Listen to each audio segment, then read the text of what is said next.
मंचर तले जो माने वरिष्ठ व्यक्तित्व अच्छा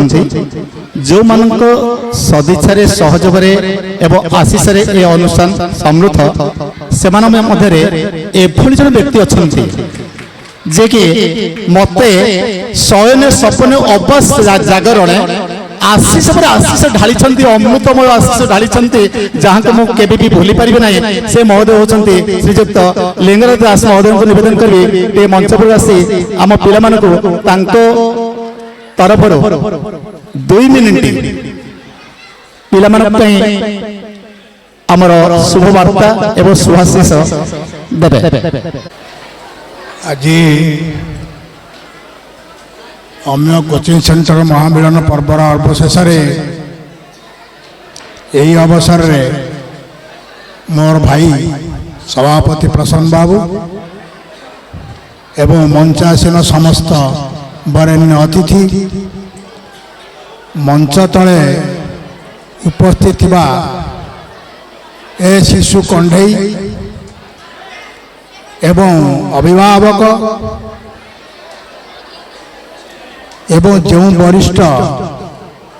अतिथि माने मो सामने अछंती मो समस्त को प्रणाम जणाइबा संगे संगे पिला मानक मोर शुभाशय जनाउछि। बंधुगण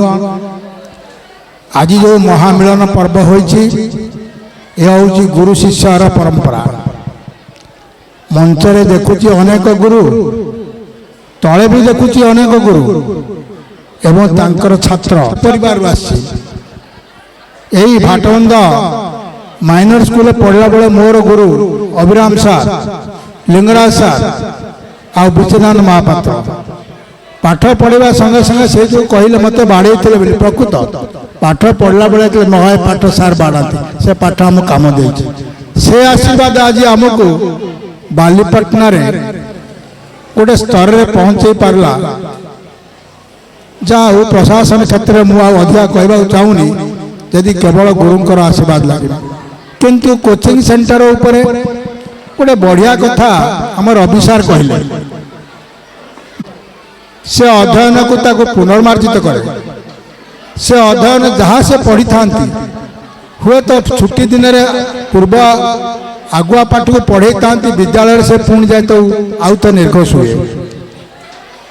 आग पाठ पछ पाठ हऊ पछे के पिला माने पुनरावृत्ति बारंबार करिया फल जो अधिक सुफल लाभ हुए